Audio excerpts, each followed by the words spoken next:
الحمد لله نحمده ونستعينه ونستغفره ونستهديه ونعوذ بالله من شرور أنفسنا وسيئات أعمالنا. من يهده الله فلا مضل له ومن يضلل فلا هادي له، وأشهد أن لا إله إلا الله وحده لا شريك له، وأشهد أن محمدا عبده ورسوله.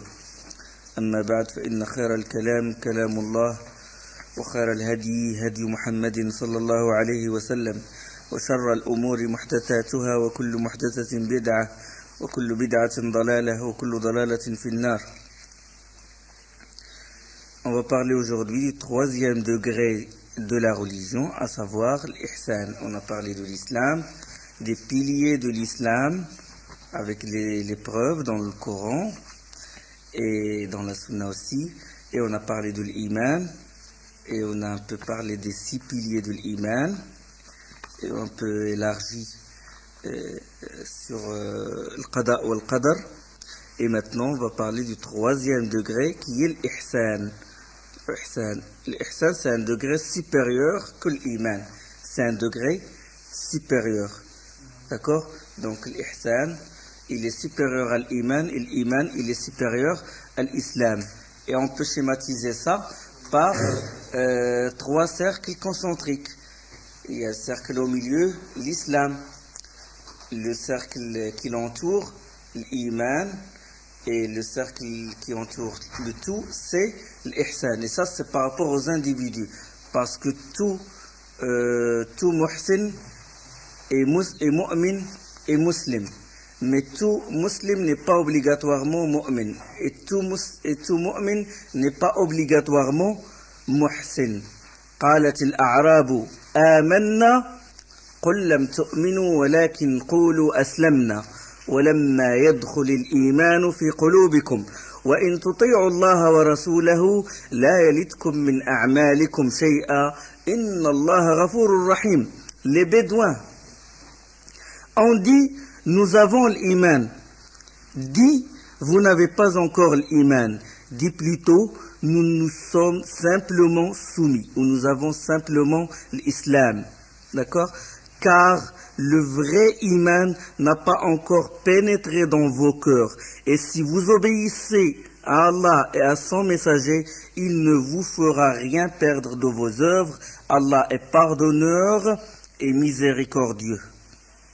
D'accord? Les Bédouins ont dit, nous avons l'iman.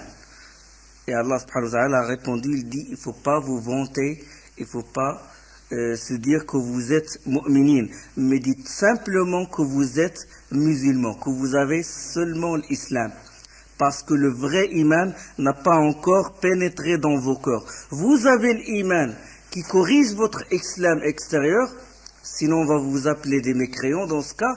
Non, vous avez l'iman, ce minimum de l'iman, qui corrige, qui authentifie votre islam, mais vous n'avez pas le vrai iman. Car le vrai iman, Allah il dit dans la suite du verset, de ce fameux verset de Surat Al-Hujurat, إِنَّمَا الْمُؤْمِنُونَ الَّذِينَ آمَنُوا بِاللَّهِ وَرَسُولِهِ ثُمَّ لَمْ يَرْتَابُوا وَجَاهَدُوا بِأَمْوَالِهِمْ وَأَنفُسِهِمْ فِي سَبِيلِ اللَّهِ أُولَئِكَ هُمُ الصَّادِقُونَ. Les mu'mins sont seulement ceux qui croient en Allah et en son messager, bien mieux ne doutent pas et font l'effort de leurs biens et de leur personne dans la lutte dans le sentier d'Allah. C'est à partir de ce moment-là qu'on dit à la personne qu'il est mu'min. Il n'a pas eu de doute et il a vraiment cru en Allah subhanahu wa ta'ala, et il a fait l'effort de sa personne et il a fait la lutte, le combat, le djihad, fi sabilillah de sa personne. C'est à partir de ce moment qu'on dit qu'il est mu'min, qu'il est sorti du petit cercle, du commun des gens, des musulmans, au cercle supérieur, au grade supérieur qui est l'iman. D'accord? Il y a un hadith qui est rapporté par le Bukhari. Hadith numéro 27, selon Sa'd ibn Abi Waqqas, quand le prophète sallallahu alayhi wa sallam, l'envoyé d'Allah, a donné à certaines personnes l'aumône ou une part du butin, et il a privé un. C'est cette personne que le prophète sallallahu alayhi wa sallam a privé, c'est Ju'ayl ibn Suraqa al-Dumri. C'était un immigrant. Et Sa'd, quand il a vu ça, il se tourna vers l'envoyé d'Allah et il lui a dit, envoyé d'Allah, qu'as-tu contre cette personne? Par Allah, c'est un mu'min. Pourquoi tu n'as pas donné à cette personne? C'est un immigrant, il est connu. Par Allah, c'est un mu'min. Et le prophète sallallahu alayhi wa sallam, il a corrigé. Il a dit plutôt muslim. Et Saad, il a répété. Il a dit mu'min. Et le prophète sallallahu alayhi wa sallam, il lui a dit plutôt muslim. 3 fois. Parce qu'il ne faut pas faire tazkiya d'une personne comme ça. D'accord? Donc, tout musulman n'est pas obligatoirement mu'min. Donc, le meilleur islam, c'est quoi? C'est l'iman. Ça, c'est concernant les grades. D'accord? Musulman, mu'min, muhsin. Musulman, grade supérieur, mu'min, grade supérieur, muhsin.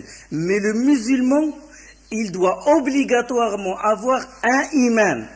Sinon, il fera partie des kuffars, des hypocrites, qui montrent les actions, mais leur intérieur, le cœur est vide. D'accord? Il doit obligatoirement, le musulman, avoir un grain de iman en lui qui le pousse à agir. D'accord? Donc, l'ihsan, le degré supérieur, l'ihsan. L'ihsan, c'est, comme c'est évoqué dans le hadith, il consiste à adorer Allah comme si on le voit, et si on ne le voit pas, lui nous voit. An ta'bud Allah ka'annaka tarah, fa in lam takun tarah, fa innahu yarak. Donc l'ihsan, c'est ça. On a parlé de l'islam, ses piliers.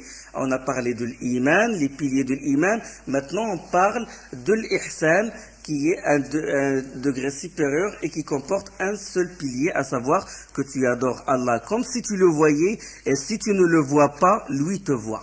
Que signifie cette expression? Que signifie cette expression? Tu adores Allah comme si tu ne le voyais pas, comme si tu le voyais, et si tu ne le vois pas, lui te voit. Alors, les savants ont donné 2 explications. La première, c'est que tu adores Allah comme si tu le voyais, et si tu ne le vois pas, accompagne ton adoration en ayant la conviction que lui, il te voit. Ça veut dire, tu adores Allah comme si tu ne le vois pas, mais si tu ne peux pas, mais si tu n'as pas atteint ce degré-là, accompagne le fait que lui, il te voit. Aide-toi de ça. Aide-toi que ça doit être un soutien. Le fait que lui, il te voit, ça va t'aider à atteindre ce degré de ihsan. D'accord? Donc ça, c'est la première explication. La deuxième, c'est que tu adores Allah comme si tu le voyais. Ça, c'est le plus haut degré. C'est les vrais connaisseurs d'Allah, les pieux, etc. C'est que tu adores Allah comme si tu le voyais. Et il y a un degré plus bas de l'ihsan, c'est le fait que si tu ne le voyais pas, tu as le sentiment que lui, il te voit. D'accord? C'est 2 degrés différents de l'ihsan. 2 degrés qui rentrent dans le cercle de l'ihsan. Les pieux, les grands, les prophètes, les envoyés, les compagnons des prophètes, les apôtres, les grands savants, ils ont ce degré, c'est qu'ils adorent Allah comme s'ils le voyaient. D'accord? Et le degré plus bas, c'est que tu as le sentiment qu'il te voit. À chaque moment, c'est lui qui te voit, subhanahu wa ta'ala. Il te voit tout, il voit tous tes actes. D'accord? Tu as toujours ce sentiment. Tu vis avec ce sentiment-là. Ça, c'est un degré qui est plus bas, mais qui ne sort pas la personne de l'ihsan. Mais malheureusement, nous, on n'a ni le premier, ni le deuxième, qu'Allah nous pardonne. Donc, il y a des hadiths, comme le hadith d'Ibn Abbas, Ya Ghulam, ihfazillah, inni u'allimuka kalimatin, idha sa'alta fas'alillah, jusqu'à la fin du hadith, où il dit, sallallahu alayhi wa sallam, ihfazillaha yahfazka, ihfazillaha tajidhu tujak. Jeune homme, je vais t'enseigner ces quelques paroles. Observe les commandements d'Allah et Allah te préservera. Observe les commandements d'Allah et tu trouveras Allah à tes côtés. Ihfadillah, ça veut dire que tu dois toujours accompagner ce sentiment qu'Allah il te voit. Donc ça c'est un degré de l'ihsan. Hadith rapporté par Tirmidhi, c'est un hadith Hassan Sahih. Il y a un autre hadith, ittaqillaha haythu ma kunt. Crains Allah là où tu es. Ça, c'est aussi un degré, quand la personne atteint ce degré-là, qu'il craint Allah là où il se trouve, c'est le degré de l'ihsan. Ittaqillaha haythu ma kunt, ittaqillaha tajidhu wa atbi' al-hasanata as-sayyi'ata tamhuha وخالق الناس بخلق حسن. Crains Allah, là où tu te trouves, fais suivre la mauvaise action par une bonne action, elle l'effacera, et sois d'une bonne moralité et d'un bon comportement envers les gens. Donc ça c'est un degré de l'ihsan. Donc celui qui adore Allah subhanahu wa ta'ala comme s'il le voit, c'est son cœur est illuminé par l'amour d'Allah, par l'espoir, un cœur non entaché par l'ostentation. Il ne cherche pas la récompense des gens, il cherche le visage d'Allah subhanahu wa ta'ala. C'est ce degré, et la personne quand il adore Allah comme s'il le voit, comme s'il le voyait, la récompense dans l'au-delà c'est quoi? Allah il dit dans Surat Yunus, لِلَّذِينَ أَحْسَنُوا الْحُسْنَى وَزِيَادَةً. لِلَّذِينَ أَحْسَنُوا لِلَّذِينَ أَحْسَنُوا الْحُسْنَى. À ceux qui agissent en bien, à ceux qui ont fait l'ihsan, est réservé al-husna, est réservé le paradis, wa ziyada, comme l'a expliqué le prophète sallallahu alayhi wa sallam, le terme ziyada, un surcroît, veut dire voir le visage d'Allah subhanahu wa ta'ala, voir Allah. Ça veut dire que la récompense, la personne, il adorait ici-bas Allah subhanahu wa ta'ala, comme s'il le voyait, ben la récompense dans le delà, c'est qu'il va le voir en vérité. لِلَّذِينَ أَحْسَنُوا الْحُسْنَى وَزِيَادَةً. ولا يرهق وجوههم قتر ولا ذلة. Dans Surat 10, c'est le verset 26. À l'opposé, ceux dont les cœurs sont noirs, pleins d'orgueil, l'envie, et qui se manifeste par la médisance, le mauvais comportement, hein, ceux-là dont les cœurs sont noirs, sont voilés, ben dans l'au-delà, ils seront voilés. Ils ne verront pas Allah subhanahu wa ta'ala. Kalla bal rana ala qulubihim ma kanu yaksibun. Allah il dit dans Surat al-Mutaffifin. Kalla bal rana ala qulubihim ma kanu yaksibun. Kalla innahum an rabbihim yawma idhin la mahjubun. Ce jour-là, en vérité, ce jour-là, un voile les empêchera de voir leur Seigneur. Dans Surat al-Mutaffifin, le Surat 23 et le verset 15. D'accord? Pourquoi? Parce que leur cœur était voilé. Mais ce qu'ils ont accompli couvre leur cœur. C'est le verset qui précède. Donc celui dont le cœur est noir et couvert, Allah va le priver et va mettre un voile entre lui. Il va pas voir Allah subhanahu wa ta'ala. Ça c'est concernant adorer Allah comme si tu le vois. Certaines sectes égarées ont mal interprété ce hadith. Ils ont dit que tu adores Allah jusqu'au point de le voir lui, ou voir sa lumière. D'accord? Voir sa lumière, faire le dhikr, faire le tasbih, faire qiyam al-layl, jusqu'au degré où voir une lumière qui va surgir peut-être de la fenêtre de la mosquée ou je sais pas d'où, jusqu'à voir Allah. C'est ça comme ils ont expliqué ce hadith-là. Adorer Allah jusqu'à atteindre une extase. C'est ce qu'appellent les soufis al-fana, l'extinction. Hein? Ça veut dire invoquer Allah jusqu'à atteindre cette extase qui entraîne une perte de conscience, une perte, et prétendent que dans cet état de folie, ils appellent ça folie, junoun, ou le rashi, l'évanouissement, ou l'ivresse, as-sukr, ça c'est marqué dans leur livre, jusqu'à ce que la personne y atteigne ce degré, et là, il va devenir absent, et va s'unir avec Allah, exalté soit-il. Hein? L'amant s'unit au bien-aimé au point qu'il n'y aurait en leur existence même pas de différence entre eux. Et subhanallah, au Créateur, rien ne s'unit fondamentalement. D'accord? C'est les adeptes du monisme, de wahdat al-wujud, de ce qu'on appelle l'infusion aussi, que le Créateur et la créature, c'est la même chose. C'est ce qu'ils disent. Il dit quoi? Il dit Ya mawjoud fi kulli wujud. Où se trouve Allah? Il se trouve partout. Hein? Quand on leur demande où se trouve Allah subhanahu wa ta'ala, Allah il est où? Ils te disent partout parce qu'ils confondent entre le Créateur et la créature. Allah est au-dessus du trône, Il est au-dessus des cieux, subhanahu wa ta'ala, et ne se mélange pas avec ses créatures, exaltées soit-il. Donc c'est comme ça qu'ils ont interprété ce hadith. Comme si tu le vois, ça veut dire, ils prétendent aussi le voir ici-bas. Il dit, il se peut qu'un wali, il le voit ici-bas, soit dans l'état d'éveil ou dans l'état de sommeil. Et le prophète sallallahu alayhi wa sallam dans le hadith sahih rapporté par Muslim selon Abi Umama wa'lamu annakum lan taraw rabbakum hatta tamutu.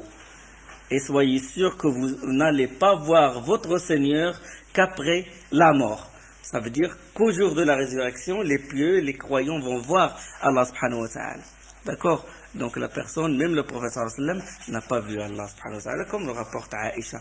Il a vu, il a dit, Nourun anna ara, j'ai vu une lumière, mais je ne l'ai pas vu. Notre prophète sallallahu alayhi wa sallam, qui a atteint le degré, qui est le plus grand muhsin sur cette terre, c'est le prophète sallallahu alayhi wa sallam, le meilleur, min ulil azm, sayyidu waladi Adam. Il a un degré de l'ihsan qu'aucun être humain ne peut atteindre.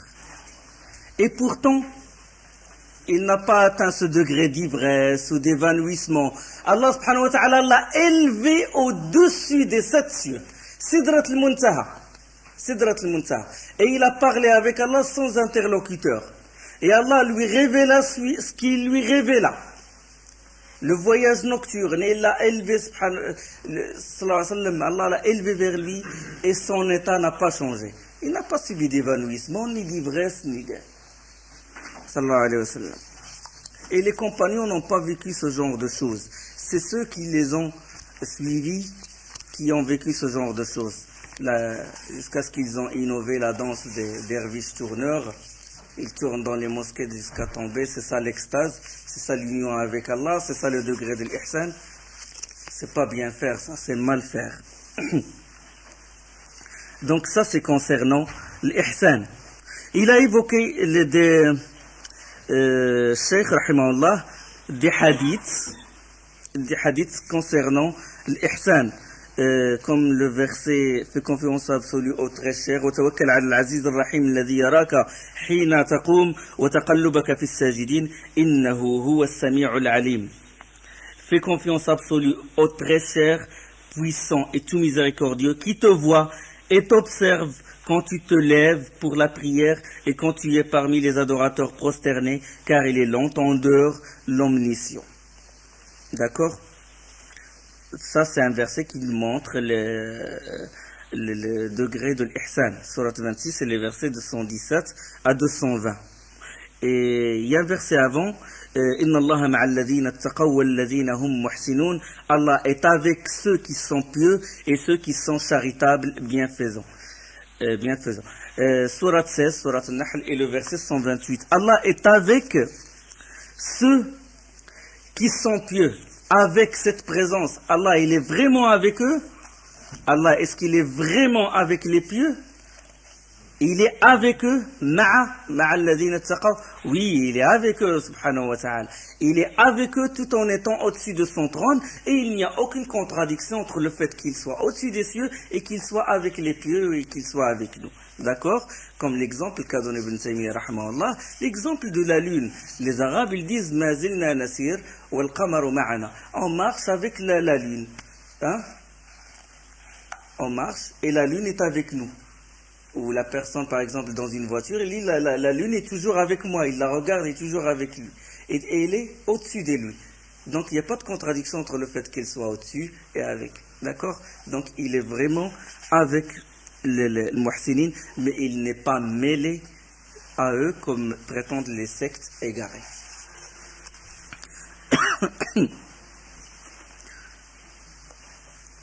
Donc la présence, on a parlé dans Sira, même dans certains cours de l'Aqidah de l'Ma'iyya, Ma'iyyat Allah subhanahu wa ta'ala, présence générale, présence spéciale, présence générale avec tous les croyants, avec tous les gens sur terre, et présence spéciale, c'est avec les pieux, avec les prophètes, etc. Donc les versets وتوكل على العزيز الرحيم et dans l'autre verset de sourate Yunus وما تكون في شأن وما تتلو من قرآن وما تعملون من عمل إلا كنا عليكم شهودا إذ تفيضون فيه. En quelques situations que tu te trouves et en quelques situations que tu te trouves et quelques parités où tu récites du Coran et quelques œuvres que vous accomplissez, nous sommes témoins sur vous quand vous y êtes absorbés. وما تكون في شأن وما تتلو منه من قرآن. Et quelques situations où tu te trouves et quelques situations où tu récites le Coran et quelques œuvres que vous accomplissez, et nous sommes témoins sur vous. Donc ça, quand la personne, il sent qu'à dans n'importe quelle situation, s'il récite le Coran, s'il fait une œuvre, il sait qu'Allah est avec lui, qu'il est témoin sur lui, donc il a atteint le degré de l'ihsan. Donc, maintenant on va terminer sur l'ihsan. Maintenant on va sortir avec des règles concernant l'islam, l'iman. L'islam, s'il est évoqué isolément, il signifie l'iman. Il regroupe. D'accord? Si l'islam est évoqué isolément, il regroupe l'iman. Il regroupe l'iman. Les piliers de l'iman, il regroupe la salat, le zakat, etc. Il regroupe la croyance en Allah, au jour dernier, au qadar, aux anges, etc., aux livres. Il regroupe la religion entière. Et si l'iman est évoqué isolément, il englobe l'islam. D'accord? Si l'islam il est évoqué dans un verset ou quand quelqu'un te pose la question qu'est-ce que ça veut dire l'islam, tu lui dis c'est tous les actes intérieurs et extérieurs. Les actes intérieurs, la croyance en Allah, au jour du jugement, aux anges, etc., au qadar, et la crainte, la peur d'Allah, l'amour, l'espoir, l'espérance, l'appréhension, tout ça, ça rentre dans l'islam. Et la salat, la zakat, le hajj, oui, ça rentre dans l'islam. Et le jihad, ça rentre dans l'islam. Changer le mal et appeler les gens vers le convenable, ça rentre dans l'islam. Donc il englobe tout. Quand quelqu'un vous pose la question, c'est quoi l'iman, vous le dites parole et acte. Parole du cœur et de la langue, acte du cœur et des membres. Parole du cœur, c'est la connaissance, conviction, croire en Allah, au jour dernier, croire aux anges, croire aux livres, croire en prophète, croire au qadar, au destin et la prédestinée. Ça, c'est parole du cœur. Parole de la langue, témoignage, propager le bien, réciter le Coran. Acte du cœur, la pudeur, l'amour, la crainte, la vénération, l'appréhension, etc., etc. Ça rentre dans les actes du corps. Acte du corps, la salat, la zakat, le pèlerinage, le jihad, etc. Donc l'iman, il a englobé l'islam. S'il est évoqué isolément, et l'islam, s'il est évoqué isolément, il englobe l'iman. Et quand il vous pose la question, que vous répondez que l'islam c'est la salat, la zakat, ça c'est juste les piliers de la maison. C'est pas la maison en entier. D'accord? Donc ce sont juste les piliers. On va argumenter. Ça c'est concernant quand l'iman est évoqué isolément, quand l'islam est évoqué isolément. Quand ils sont réunis tous les deux dans un texte, quand ils se trouvent tous les deux, l'islam et l'iman dans un seul texte, ben l'islam veut dire les actes extérieurs et l'iman veut dire les actes intérieurs. L'islam veut dire salat, zakat, la shahada, salat, la zakat, le hajj, le pèlerinage, etc. Et l'iman, il veut dire croire en Allah, au prophète, etc. Donc on va argumenter. Quelle est la preuve que l'islam, s'il est évoqué isolément, il englobe l'iman? C'est le hadith de Amr ibn Abbas, radiyallahu anhu. Il rapporte, il dit qu'un homme vint voir le prophète sallallahu alayhi wa sallam et lui dit, envoyé d'Allah, que signifie l'islam? Et le prophète sallallahu alayhi wa sallam, il a répondu, il a dit, l'islam, que tu soumets ton cœur à Allah et que les musulmans soient à l'abri de ta langue et de ta main. Et la personne, il a ajouté, il a dit, quel est l'islam le plus méritoire? Quel est l'islam le plus méritoire? On parle toujours de l'islam. Et le prophète sallallahu alayhi wa sallam a répondu, c'est l'iman. Et donc il a mis l'iman dans l'islam. Et la personne, il a dit, c'est quoi l'iman? Il dit, le prophète sallallahu alayhi wa sallam a répondu, que tu crois en Allah, en ses anges, en ses livres, en ses envoyés, et à la mort, et à la vie après la mort. Et la personne l'a dit, quel est l'iman le plus méritoire? Et le prophète sallallahu alayhi wa sallam a répondu, l'émigration, les hijra. Et il lui a dit, que signifie le hijra, que signifie l'immigration? Il a dit que tu fuis les péchés. Que tu fuis les péchés. Et la personne a posé la question, elle a dit, quelle est la hijra la plus méritoire, quelle est l'immigration la plus méritoire? Et le prophète sallam a répondu, al-jihad, le combat dans le sentier d'Allah. Donc le prophète sallam, il a rentré l'iman dans l'islam. Il a rentré l'iman dans l'islam. Et quelle est la preuve que l'islam, s'il est évoqué isolément, il englobe? Quelle est la preuve que si l'iman, la foi, est évoqué isolément dans le Coran, dans la Sunna, dans un hadith ou dans un verset, s'il est évoqué isolément, il englobe l'islam? C'est le hadith de Wafd ibn Abd al-Qais, la délégation de Wafd ibn Abd al-Qais, hadith dans le Bukhari, où quand le prophète sallam leur a dit, je vous recommande l'iman. Et savez-vous ce que ça veut dire l'iman? Ils ont dit, Allah est plus connaisseur, ainsi que son envoyé. Et le prophète sallam a répondu, l'iman, ça veut dire que tu témoignes, shahadat la ilaha illallah wa anna Muhammadan Rasulullah, et que tu accomplis la prière, et que tu t'acquittes de l'aumône, et que tu jeûnes, tu fais le jeûne, et que tu donnes le 5e du butin. Hadith dans le Bukhari. Donc il a rentré les piliers de l'islam dans l'iman. D'accord? Donc ça c'est des preuves comme quoi si l'iman est évoqué isolément, il englobe l'islam, et si l'islam est évoqué isolément, il englobe l'iman. Maintenant, s'ils sont évoqués tous les deux dans un même verset ou dans un même hadith, s'ils sont évoqués dans un même texte, l'iman veut dire tout ce qui est intérieur et l'islam veut dire tout ce qui est extérieur. D'accord? La preuve, hadith de Jibril, le fameux hadith de Jibril, on va en parler inchallah, où il dit ô Mohammed, informe-moi sur l'islam. Il dit, le prophète sallam, il a répondu, il a dit, l'islam, que tu fais la shahada, que tu témoignes, que nul n'est en droit d'être adoré qu'Allah, et que Mohammed est le messager d'Allah, que tu pratiques régulièrement les prières, que tu payes la zakat, que tu jeûnes le mois de Ramadan, et que tu fasses le pèlerinage, si tu as les moyens de le faire. Et l'inconnu, bon, ça c'est le reste du hadith, puis il lui dit, informe-moi sur la foi, sur l'iman, et le prophète sallallahu alayhi wa sallam répondit que tu crois en Allah, à ses anges, à ses livres, que tu crois en Allah, en ses anges, en ses livres, en ses messagers, au jour du jugement dernier, au destin avec tout ce qu'il comprend, de bon ou de mauvais. Donc là, ils sont évoqués dans un même hadith. Donc l'islam, c'est ce qui est extérieur, les piliers extérieurs. Et l'iman, c'est la foi intérieure, parce qu'ils sont évoqués dans un autre hadith. Le prophète sallallahu alayhi wa sallam faisait un dua, une invocation. Il dit, Allahumma man ahyaytahu minna fa ahyihi ala al-islam, wa man tawaffaytahu minna fa tawaffahu ala al-iman. Il fait cette invocation, le prophète sallallahu alayhi wa sallam disait, Seigneur Allah, celui d'entre nous que tu as laissé vivre, fais-le vivre dans l'islam. Et celui d'entre nous à qui tu as décidé de prendre l'âme, fais-le mourir dans l'iman. Quand il a dit fais-le vivre, si tu as laissé quelqu'un d'autre nous vivant, laisse-le vivre dans l'islam. Et si tu veux le faire mourir, fais-le mourir dans l'iman. Parce que la vie qui dit vie, dit action. D'accord? Dit actes extérieurs, actes des membres. Donc, acte, ça veut dire salat, zakat, faire le tawaf, faire le jihad. Donc ça rentre dans tout ce qui est extérieur. D'accord? Donc, ahyi ala l'islam, la vie.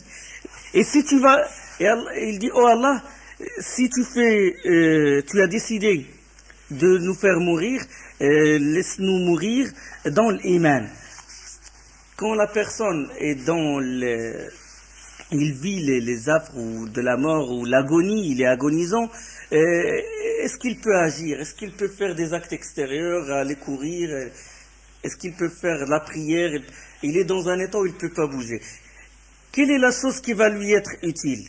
Conviction intérieure. Donc fais-le mourir dans l'iman, dans la croyance, tout en étant croyant en Allah, en ses anges, en ses prophètes, etc. Au jour dernier. Donc fais-le mourir dans l'iman.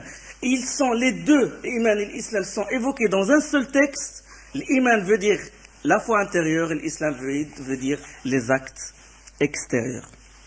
Maintenant, le hadith de Jibril, le fameux hadith de Jibril, le hadith mère de la sunna, comme a dit l'imam al-Nawawi, rahimahullah, comme on dit beaucoup de grands savants. Il est riche en leçons et il explique toute la religion. Parce qu'à la fin du hadith, le prophète sallallahu qu'est-ce qu'il a dit? Il a dit, c'est Jibril qui est venu vous apprendre tout ce qui concerne votre religion.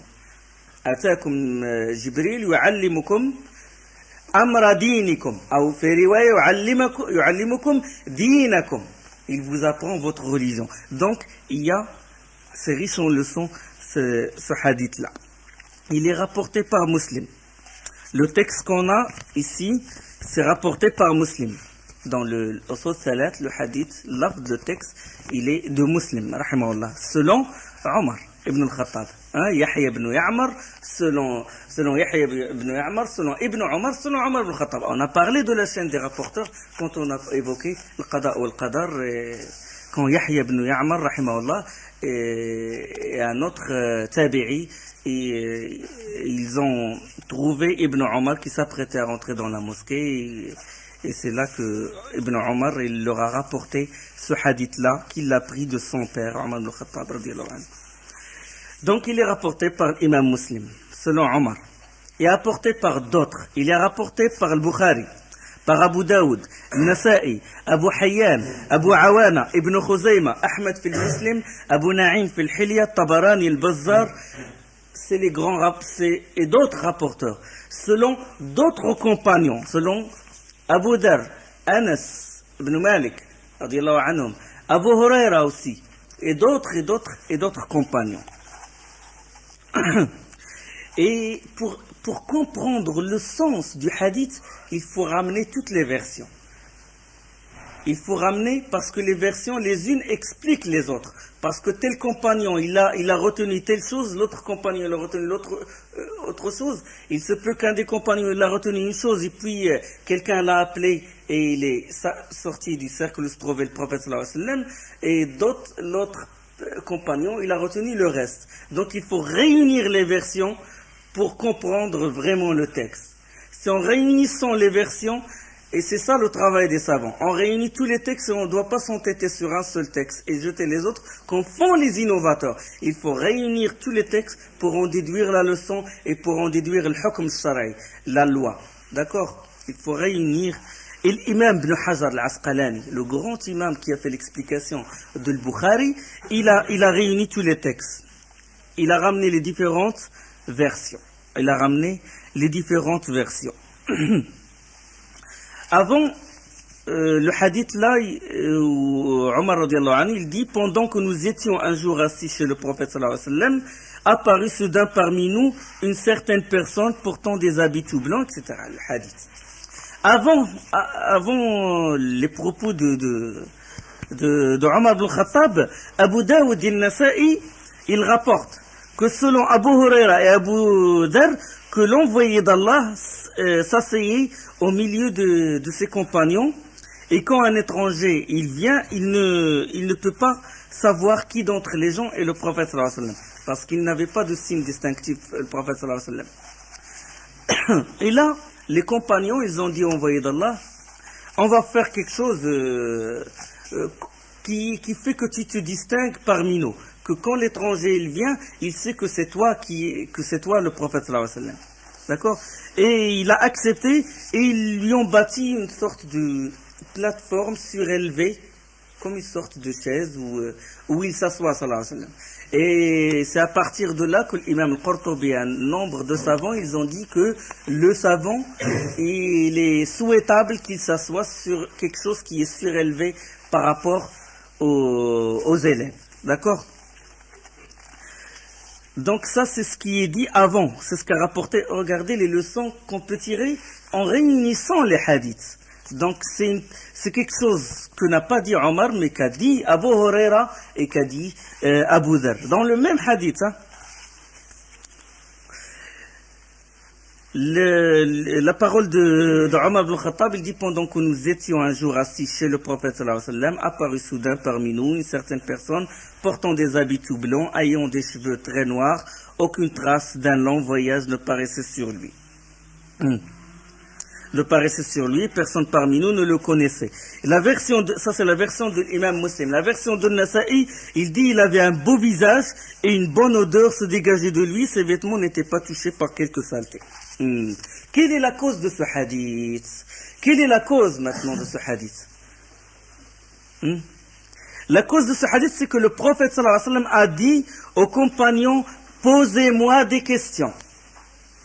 Mais personne n'a osé poser une question au prophète sallallahu alayhi wa sallam. Et au sein de cette atmosphère surgit cette personne étrangère. Il est venu et il a posé les questions au prophète sallallahu alayhi wa sallam. Il dit, informe-moi sur l'iman. Il lui a posé les questions. Et à la fin du hadith, dans la version de Nasa'i, le prophète sallallahu alayhi wa sallam, il a dit, il a voulu que vous appreniez la science quand il a vu que vous n'avez pas posé de questions. Donc le fait de poser des questions, c'est un bon moyen de ilm, c'est un bon moyen d'apprentissage.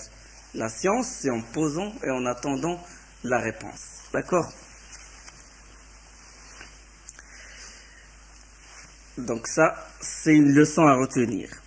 Dans certaines versions où il est dit, il est venu en marchant. Il n'est pas venu sur une chamelle ou sur un cheval, cette personne est venue en marchant. Et comment Omar a su que personne ne le connaissait? Il dit, وَلَا يَعْرِفُهُ مِنَّا أَحَدٍ. Personne parmi nous ne le connaissait. Comment il le savait?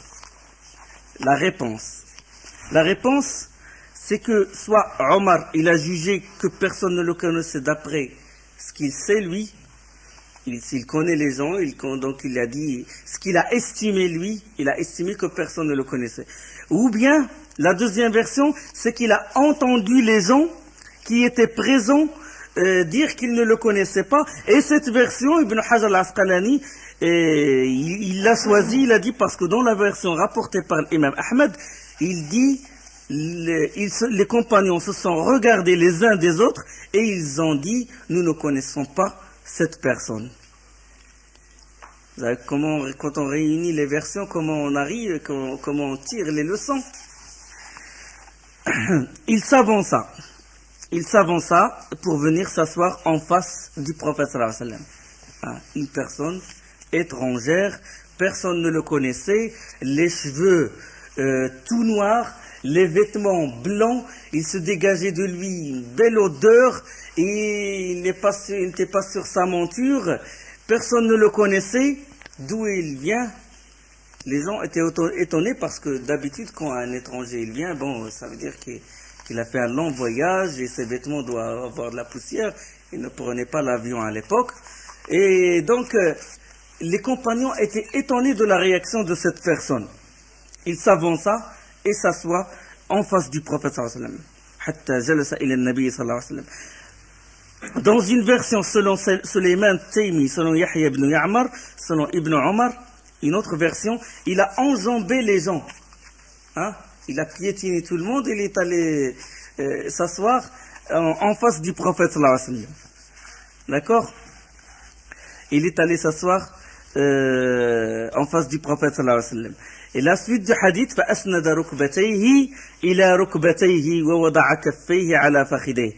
Il appuya ses genoux contre les siens et posa les paumes de ses mains sur ses cuisses. Il appuya ses genoux contre les siens. Les genoux contre les genoux de qui? Du prophète sallallahu alayhi wa sallam. Et posa les paumes de ses mains sur ses cuisses. Les paumes des mains de qui sur les cuisses de qui? فأسند ركبتيه إلى ركبتيه ووضع كفيه على فخذيه. Les paumes des mains de qui sur les cuisses de qui? Dans la version de Sulayman Taymi, nécessité de regrouper les textes. Il a enjambé tout le monde jusqu'à venir s'asseoir en face du prophète sallallahu alayhi wa sallam, comme s'assoit l'un de nous dans la prière, puis posa sa main sur les deux genoux du prophète sallallahu alayhi wa sallam. Alors Jibril finalement, c'est cette personne étrangère est venue, il a enjambé tout le monde Et il s'est assis en face du prophète sallam et il a mis sa main sur les deux genoux du prophète sallam. Donc, qui a posé ses mains sur ses cuisses? C'est le prophète sallam qui a posé ses mains sur ses cuisses. D'accord? Et Jibril, il a posé sa main sur les genoux. D'accord? Donc, c'est à partir de cette version que les savants ont déduit que le prophète sallallahu alayhi wa sallam, que le pronom, il posa les paumes de ses mains, le pronom, ou comment on appelle ça, le possessif, il revient, le possessif, il revient à qui? Il revient au prophète sallallahu alayhi wa sallam. Ses mains sur ses cuisses, et ses cuisses, il revient au prophète sallallahu alayhi wa sallam. C'est le prophète sallallahu alayhi wa sallam qui a fait ça, qui a posé ses mains sur ses cuisses à lui. Et Jibril a posé sa main sur les genoux du prophète sallallahu alayhi wa sallam. D'accord? Donc, de même dans la version rapportée par Ahmed selon Ibn Abbas et Abi Amr al-Ash'ari. Bon, donc, une leçon à retenir, c'est que l'attitude de cette personne, c'est une attitude d'un bédouin, piétine tout le monde, hein, et il va s'asseoir en face du prophète sallallahu alayhi wa sallam, il met ses genoux sur ses genoux, sa main sur les genoux du prophète sallallahu alayhi wa sallam, et il lui posa la question directe, quel est l'imam? Hein? Une leçon, c'est que le savant doit subir la brutalité des autres. Il doit avoir la modestie, il doit être de toute douceur, il doit avoir une grande patience. D'accord? C'est une mise à l'épreuve du prophète sallallahu alayhi wa sallam, mais le prophète sallallahu alayhi wa sallam a été calme, etc. Oui. Est-ce qu'il a connu Jibril dès le début ou à la fin? On va en parler. Donc la personne, il s'est assis et dit: oh Mohammed, informe-moi sur l'islam. Vous n'avez rien remarqué? Piétiner tout le monde, s'asseoir en face du prophète sallallahu alayhi wa sallam, informe-moi sur l'islam. Hein? Et on sait que le prophète sallallahu alayhi wa sallam, il dit celui qui vous demande quelque chose avant le salam, ne lui répondez pas. Sans le salam, le prophète sallam ne va pas répondre. D'accord? Donc la personne, il a dit salam ou il ne l'a pas dit? Il ne l'a pas dit dans la version de Muslim, mais dans la version selon Abu Huraira Abu Dar, qui est rapporté par Abu Daoud al-Nasa'i, il a dit Assalamu alayka ya Muhammad. Donc dans cette version-là, il a dit Assalamu alayka ya Muhammad. Donc il a dit salam. Il posa la question: oh Mohammed, informe-moi sur l'islam. Et le prophète sallallahu alayhi wa sallam a répondu, il a dit que tu témoignes que nul n'est en droit d'être adoré qu'Allah, et que Mohammed est le messager d'Allah, que tu pratiques la salat, que tu t'acquittes de la zakat, que tu jeûnes le mois de Ramadan, et que tu fasses le pèlerinage au sanctuaire sacré, la Kaaba, si tu as les moyens de le faire. Et l'inconnu, qu'est-ce qu'il a dit? Il a dit: tu as dit la vérité. Tu as dit la vérité. C'est lui qui pose la question, lui le bédouin, il pose la question et c'est lui qui l'approuve. Il dit: oui, tu as dit la vérité. Et les compagnons, Omar déjà le rapporte dans la version de Muslim, nous sommes alors étonnés de cette situation. Il le questionne puis il l'approuve.